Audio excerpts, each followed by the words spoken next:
Praise the lord. హల్లెలూయా. ప్రభునందు ప్రియ దేవుని జనగమా, మన ప్రభువును రక్షకుడైన యేసుక్రీస్తు ప్రభుల వారి ప్రశస్త నామమున మీకు శుభములు తెలియజేస్తూ ఉన్నాను. ప్రతి ఉదయం దేవునితో అనే ఆధ్యాత్మిక కార్యక్రమానికి మిమ్మలను ప్రేమతో ఆహ్వానిస్తూ ఉన్నాను. నేటి వాక్య ధ్యానముగా సామెతల గ్రంథము 1వ అధ్యాయము 24వ వచనం నుండి దేవుని వాక్యాన్ని చదువుకొని ధ్యానం చేసుకుందాం. నేను పిలువగా మీరు వినకపోతిరి, నా చేయి చాపగా ఎవరునూ లక్ష్య పెట్టకపోయిరి. నేను చెప్పిన బోధ ఏమియు మీరు వినక త్రోసివేసితిరి. నేను గద్దింపక లోబడకపోతిరి. కాబట్టి మీకు అపాయము కలిగినప్పుడు నేను నవ్వెదను, మీకు భయము వచ్చినప్పుడు నేను అపహాస్యము చేసేదను. భయము మీ మీదికి తుఫాను వలె వచ్చినప్పుడు, సుడిగాలి వచ్చినట్లు మీకు అపాయము కలుగునప్పుడు, మీకు కష్టమును దుఃఖమును ప్రాప్తించినప్పుడు నేను అపహాస్యము చేసేదను. అప్పుడు వారు నన్ను గూర్చి మొరపెట్టెదరు గాని నేను ప్రత్యుత్తరమియ్యకుందును. నన్ను శ్రద్ధగా వెదకెదరు గాని వారికి నేను కనబడకుందును. జ్ఞానము వారికి అసహ్యమాయెను, యెహోవా యందు భయభక్తులు కలిగియుండుట వారికి ఇష్టము లేకపోయెను. నా ఆలోచన వినలేకపోయిరి, నా గద్దింపును వారు కేవలము తృణీకరించిరి. కాబట్టి వారు తమ ప్రవర్తనకు తగిన ఫలము అనుభవించెదరు. తమకు వెక్కసమగు వరకు తమ ఆలోచనలను అనుసరించెదరు. ఆమేన్. ప్రభునందు ప్రియ దేవుని జనాంగమా, చదవబడిన లేఖనము నిమిత్తమే ప్రార్థన చేద్దాం. మమ్మలను మిక్కిలిగా ప్రేమించుచున్న మా ప్రియ పరలోకపు తండ్రి, మా మంచి దేవ, గొప్ప దేవ, మీ ఘనమైన ఉన్నతమైన మనకి స్తోత్రాలయ.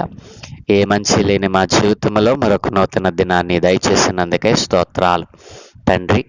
ఈరోజు మేము చదువుకున్న ఈ లేఖన భాగాన్ని మా కొరకు దీవించండి.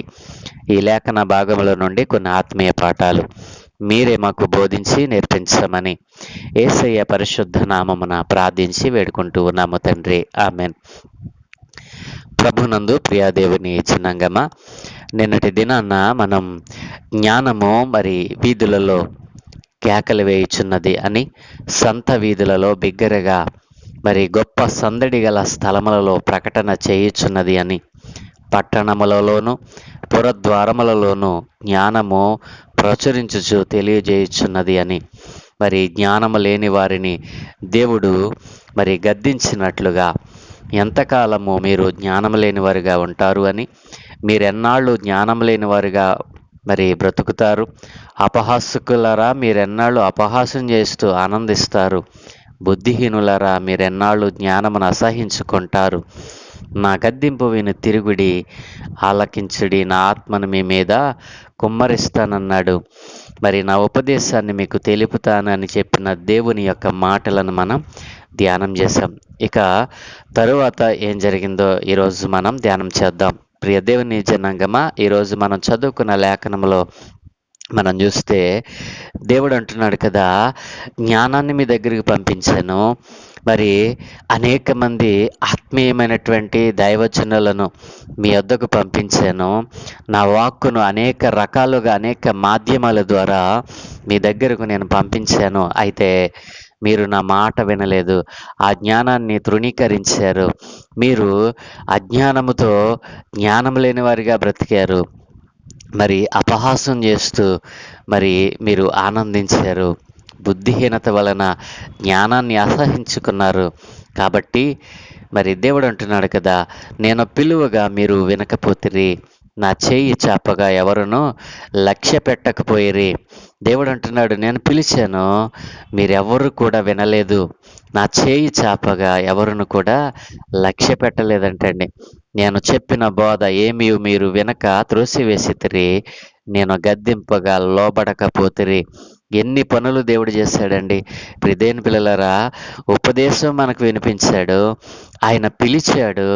ప్రిదేని పిల్లరా, ఆయన చేతులు చాచాడు, ఉపదేశం వినిపించాడు, మరి ఆయన మనలను పిలిచాడు, తన చేతులను చాచాడు, మరి మరి ఆయన బోధ చేశాడంటండి. ప్రిదేని పిల్లరా, ఇంకను ఆయన గద్దించాడట. ఇన్ని చేసినటువంటి దేవుడు ప్రిదేని పిల్లలారా, మరి ఎన్ని మన కోసం చేశాడు. అంత గొప్ప దేవుడండి. ఎవరు మన కోసం ఇన్ని పనులు చేయగలరు?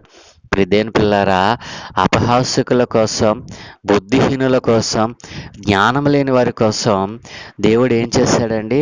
తన ఉపదేశాన్ని పంపించాడు. అలాగునే ఆయనే స్వయంగా పిలిచాడటండి. తన చేతులు చాచాడట. ఆయనే ఉపదేశించాడు. మరి మనలను పిలిచాడు.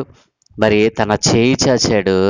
తన బోధ చెప్పి మనలను గద్దించాడు. దేవుని పిల్లారా, అయినా కూడా ఏం చేశారంట, ఈ ప్రజలు, ఈ దుర్మార్గులైనటువంటి జనులు, ఈ మరి బుద్ధిహీనులైన వారు, జ్ఞానం లేని వారు, అపహాస్యకులైన వారు ఆయన గద్దింపును వినకుండా, ఆయన లోబడకుండా పోయారటండి. దేవుని పిల్లారా, అందుకే దేవుడు అంటున్నాడు కదా, దేవుడు ఎన్ని పనులు చేశాడో. ఈ రోజున నీవెంత ఘోర పాపివైనా సరే దేవుడు ఆయన తన చేతులు చాచి నేను పిలుస్తా ఉన్నాడు. ఎందుకు?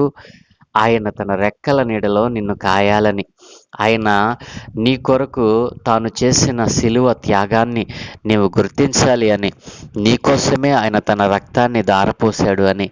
నీవు ఎంతకాలమో ఇక జ్ఞానం లేనివాడిగా ఉంటావు, బుద్ధిహీనతగా ఉంటావు, ఎంతకాలమో మరి వెర్రి వేషాలు వేస్తావు, అజ్ఞానంతో దేవుని యొక్క జ్ఞానాన్ని తెలుసుకొనకుండా, నిజ దేవునిని తెలుసుకొనకుండా ఎంతకాలమో దేవుడు నీ వద్దకు ఉపదేశాన్ని మరి బోధను పంపిస్తూ ఉంటే తిరస్కరిస్తావు. నా ప్రియ దేవుని జనాంగమా, ఈ రోజున ఇలాంటి జ్ఞానం లేని వారికి, అజ్ఞానులుగా, అపహాసకులుగా, మరి బుద్ధిహీనులుగా ఎవరైనా ఉన్నారా?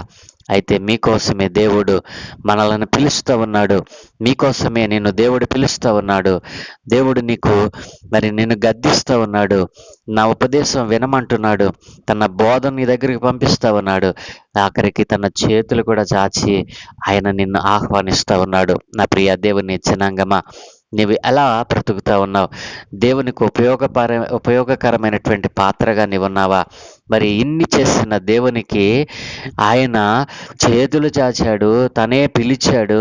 మరి రమ్మని అనేక మందిని మరి తన వాక్కుల ద్వారా మీ దగ్గరకు పంపించాడు. అయినా ఏం చేశారంట?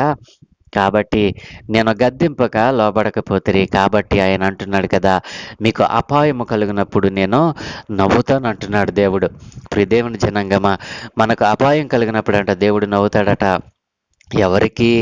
ఎవరైతే దేవుని మాట వినకుండా అజ్ఞానులుగా బ్రతుకుతా ఉన్నారో, మరి బుద్ధిహీనులుగా బ్రతుకుతా ఉన్నారో, అపహాసకులుగా బ్రతుకుతా ఉన్నారో, నరహంతకులుగా, వ్యభిచారులుగా, జారులుగా బ్రతుకుతూ ఉన్నారో, ఈ లోకంతో స్నేహం చేస్తూ దేవుని పిలుపును వినకుండా, దేవుని గద్దింపుకు లోబడకుండా బ్రతుకుతున్నారో, దేని పిల్లరా, దేవుడు అంటున్నాడు కదా, మీకు అపాయము కలిగినప్పుడు నేను నవ్వుతానంటున్నాడు. హల్లెలూయా. మీకు భయము వచ్చినప్పుడు నేను అపహాస్యం చేస్తానంటున్నాడు. హల్లెలూయా. దేవుడు ఏమంటున్నాడండి?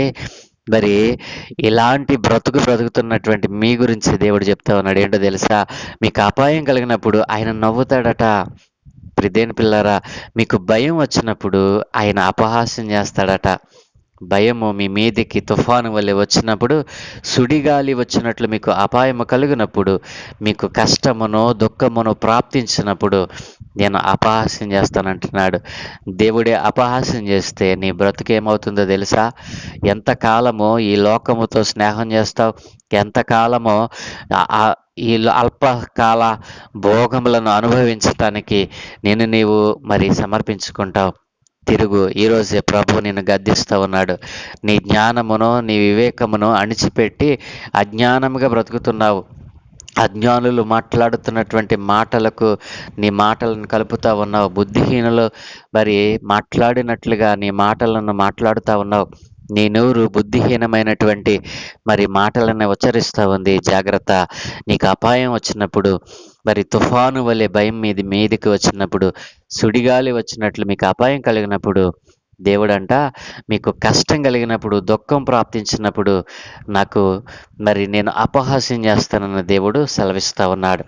అప్పుడు వారు నన్ను గురించి మొరపెడతారు కానీ నేను ప్రత్యుత్తరం ఏనంటున్నాడు. ఒకవేళ ఇలాంటివన్నీ నీకు సంభవించినప్పుడు దేవునికి నువ్వు మొరపెడతావేమో, అప్పుడు ఆయన అంటున్నాడు కదా, ఆయన ఎంత మాత్రమును కూడా నీకు ప్రత్యుత్తరం ఏమని అంటున్నాడు. ఆయన గద్దించినప్పుడు నువ్వు వినకుండా ఉన్నావు. ఇప్పుడు నువ్వు మొరపెడితే ఆయన ఎలా వింటాడు? దేని పిల్లరా, మరి ఆయన అంటున్నాడు కదా, నన్ను గూర్చి మొరపెడతారు కానీ నేను వారికి ప్రత్యుత్తరం ఇయ్యను. నన్ను శ్రద్ధగా వెతుకుతారట. దేని పిల్లరా, ఇక అంతా అయిపోయిన తర్వాత లోకముతో మరి పాపములోనికి ఏడవబడిన తర్వాత కన్నీరు పెట్టి నీవు ప్రార్థించిన ప్రయోజనం లేనే లేదు. ఎందుకంటే ఆయన అంటున్నాడు కదా, నేను వారికి ప్రత్యుత్తరం ఇయ్యను, నన్ను శ్రద్ధగా వెతికిన వారికి నేను కనబడను అంటున్నాడు దేవుడు. ప్రిదేన్ పిల్లరా, సర్వాధికారి అయిన దేవుడే, మనలను సృష్టించిన దేవుడే, తన రూపంలో మనలను నిర్మించుకున్న దేవుడే నీకు వ్యతిరేకంగా తిరిగితే ఎంత అపాయమో, ఎంత మరి అపాయమో ప్రియదేని పిల్లరా. కాబట్టి దేవుడు అంటున్నాడు కదా, జ్ఞానము వారికి అసహ్యమాయను, యెహోవా యందు భయభక్తులు కలిగి ఉండుట వారికి ఇష్టము లేకపోయాను. వారికి మరి అసహ్యమైందంట, జ్ఞానము వారికి అసహ్యమైందంట. దేవుని జ్ఞానము అసహ్యంగా మారిపోయింది. మరి దేవుని యందు భయభక్తులు వారికి ఇష్టము లేకపోయింది. కాబట్టి నా ఆలోచన వారు వినలేకపోయారు, కాబట్టి నా గద్దింపును వారు కేవలము తృణీకరించారు. కాబట్టి వారు తమ ప్రవర్తనకు తగిన ఫలము అనుభవిస్తారు. తమకు వెక్కసమగు వరకు తమ ఆలోచనలు అనుసరించెదరు. ప్రిదేన్ పిల్లారా, మరి దేవుడు ఎంత బాధపడుతూ ఈ మాటలు అంటున్నాడు. ప్రిదే పిల్లరా, మరి వారు కష్టాల్లో ఉన్నప్పుడట జ్ఞానం వారిని ఎగతాళి చేస్తుంది. వారి సహాయం కోసం అరిచినప్పుడు అది వినదు. వారు తమ మార్గాల ఫలాలను తప్పకుండా అనుభవిస్తారు అని దేవుని వాక్యం సెలవిస్తూ ఉంది. నా ప్రియ దేవుని పిల్లలారా, మీలో ఎవరైనా ఇలాంటి వారు ఉన్నారా? మరి జ్ఞానం లేని వారికి, అజ్ఞానులుగా బ్రతుకుతున్న వారు, మరి అపహాస్యం చేస్తూ జీవితాన్ని ఆనందముగా గడుపుతున్నాను అనుకుంటూ మరి అజ్ఞానంతో బ్రతుకుతున్నవారు, అశాంతితో బ్రతుకుతున్నవారు మీలో ఉన్నారేమో. బుద్ధిహీనత కలిగి దేవుని యొక్క మార్గాలను, దేవుని ఉపదేశాన్ని తిరస్కరించిన వారుగా మీరున్నారేమో. దేవుడు పిలిచాడు, దేవుడు మీకు ఉపదేశాన్ని ఇచ్చాడు, పిలిచాడు, తన చేతులు చాచాడు, తన బోధ మీ కాళ్ళ దగ్గరకు పంపించాడు. అయినా ఎంతకాలమో ఆ మాట వినకుండా, ఆయన బోధ వినకుండా, ఆయన ఉపదేశమును అంగీకరించకుండా, ఆయన పిలిచినప్పుడు పలకకుండా, ఆయన గద్దింపుకు లోబడకుండా బ్రతుకుతావు. ఈరోజు ప్రభు అంటున్నాడు కదా, అలాంటి వారికి మరి కష్టకాలంలో ఒకవేళ నన్ను శ్రద్ధగా వెతుకుతారేమో, జాగ్రత్త, నేను కనబడను, నేను వినబడను అంటున్నాడు దేవుడు. కాబట్టి కష్టం వచ్చినప్పుడు, బాధ వచ్చినప్పుడు మరి అజ్ఞానాన్ని వీడేనయ్యా, నన్ను కరుణించు అని అడిగితే దేవుడు అప్పుడు కరుణించను అంటున్నాడు. జాగ్రత్త ప్రియదేని పిల్లరా, మరి ఆయన పిలిచినప్పుడు, ఆయన మరి రమ్మని పిలిచినప్పుడు, తన చేతులు చాచినప్పుడు వెంటనే మన చేతులు ఆయనకు అందిస్తే ఎంత భద్రతో ప్రియదేని పిల్లరా.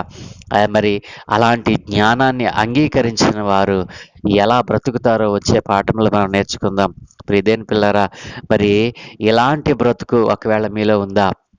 దేవుని పిలుపును పట్టించుకొనని వారు, దేవుని బోధను తిరస్కరించువారు, ఉపదేశాన్ని అంగీకరించని వారు, మరి ఆయన చేతులు చాచి పిలిచినప్పుడు ఆయన చేతుల్లోనికి రానివారు, అపహాస్యం చేత, మరి బుద్ధిహీనత చేత, అజ్ఞానము చేత నిజ దేవునిని తెలుసుకొనకుండా తమ జీవితాలను వ్యర్థపరుచుకుంటున్న వారిని దేవుడు అంటున్నాడు కదా, జాగ్రత్త, మీ అంత్య దినము చాలా భయంకరము.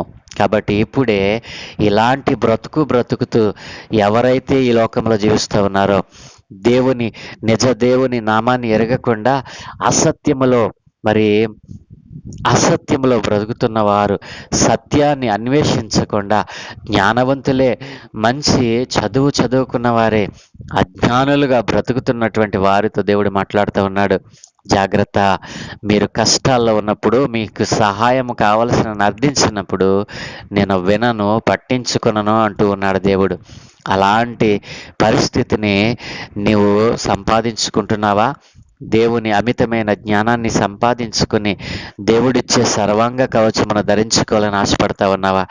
ఎలా నీ బ్రతుకుంది? రక్షింపబడిన నీవు రక్షణ లేని వారికి ఒక మాదిరికరమైనటువంటి పాత్రగా నీ ఉండాలి కదూ. నీ విశ్వాస పరిమాణము, నీ విశ్వాస జీవితము ఎలా ఉంది? ఒక్కసారి మిమ్మల్ని మీరు పరిశీలన చేసుకోండి. దేవుడు ఈ మాటలను మన వినికిడిలో దీవించునుగాక. ఆమేన్. దయగలిగిన మా ప్రియ పరలోకపు తండ్రి, గొప్ప దేవ, మీ ఘనమైన ఉన్నతమైన మనకి స్తోత్రాలయ.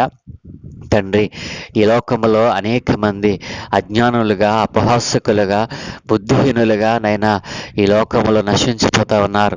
అలాంటి వారికి మీ జ్ఞానాన్ని పంపించి నాయన ఉపదేశించారు. నాయన మీ జ్ఞానాన్ని పొందుకొనకుండా, మీ జ్ఞానమును వారు అనుసరించకుండా, మీ జ్ఞానానికి నైనా వారు లోబడకుండా తమ జీవితాలను అయా ఇదిగో వ్యర్థపరుచుకుంటున్న వారు అనేక మంది లోకంలో ఉన్నారు. అయా ఈ రోజున ఎంతమంది అయితే ఈ మాటలు వింటూ ఉన్నారో వారందరి జీవితాల్లో నాయన ఒక నూతనమైన కార్యమును మీరు జరిగించండి. అయా మీ పిలుపు వినేవారిగా మీ చేతుల్లోనికి వారు వచ్చేటట్లుగా, బుద్ధిహీనతను వదిలి, అపహాస్యం చేసే బ్రతుకును వదిలి, అన్నిటనైనా నీకు ఉపయోగపడేటువంటి పాత్రలుగా మీ ఉపదేశాన్ని అంగీకరించి మీ ఉపదేశానుసారము జీవించే బ్రతుకును బ్రతుకుతానని అయా ఈరోజు తీర్మానం చేసే భాగ్యం అనుగ్రహించమని, ఎందరైతే ఈ రీతిగా బ్రతుకుతా ఉన్నారో, మీ పిలుపునకు లోబడకుండా, మీ జ్ఞానాన్ని పొందుకొనకుండా బ్రతుకుతా ఉన్నారో, అట్లాంటి వారందరిని మీ పాదాల చెంతకు తెస్తా ఉన్నాను. అటు వారితో మీరు మాట్లాడండి నాయన. ఈరోజు నాయన ఇదిగో ఇలాంటి అవివేకులను, బుద్ధిహీనులను, అపహాసకులను ఎందరో నాయన మీ నామమును అంగీకరించి సత్యమును తెలుసుకొని నాయన నీకు ఉపయోగపడే పాత్రలుగా మారారు. మా దేశంలోని అనేక మందిని ఇలాగున తయారు చేయమని, అనేక మందికి రక్షణ భాగ్యం అనుగ్రహించమని, ఇదేనా మేము చేయ పనులన్నిటి మీద మీకు అనుదృష్టి ఉంచి మీ దూతల కాపుదలను అనుగ్రహించి మీరే మహిం పొందుకోమని యేసయ్య పరిశుద్ధ నామమున ప్రార్థించి వేడుకుంటూ ఉన్నాము తండ్రి. Amen, amen, amen.